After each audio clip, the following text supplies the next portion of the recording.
ఆంధ్రప్రదేశ్ విభజన అయిన తర్వాత ఆంధ్రప్రదేశ్ మన ప్రజల్ని కట్టుబట్టలతో బయటికి పంపించారు, ఒక్క పైసా లేకుండా. అప్పుడు చంద్రబాబు నాయుడు గారు రాత్రి పగలు ఏనాడు నేను చూడలేదు ఆ కష్టం చేసింది, మీ కోసం కష్టపడ్డారు. భారతదేశం నంబర్ 1 గా నుంచునేటట్టు చేశారు. అప్పుడు అందరూ ఆంధ్రప్రదేశ్ ఇంకా చాలా చూసేవారు, ఎందుకంటే అక్కడ చాలా డెవలప్మెంట్ జరుగుతుంది.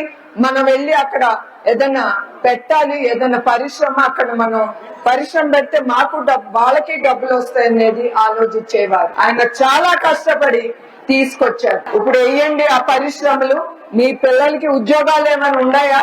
వచ్చిన కొన్ని పరిశ్రమలు వీళ్ళు అరాచకాలు, వీళ్ళు పెట్టే బాధలు భరించలేక ఇతర రాష్ట్రాలకి వెళ్ళిపోయారు. అమర్ రాజా బ్యాటరీస్ అట్లాంటి పరిశ్రమని కూడా వాళ్ళు భయపెట్టించి ఎల్లగొట్టేశారు. ఇప్పుడు ఏమైందండి, అది పక్క రాష్ట్రాలకి వెళ్ళి అక్కడ నిరుద్యోగులకి ఉద్యోగం కల్పిస్తున్నారు.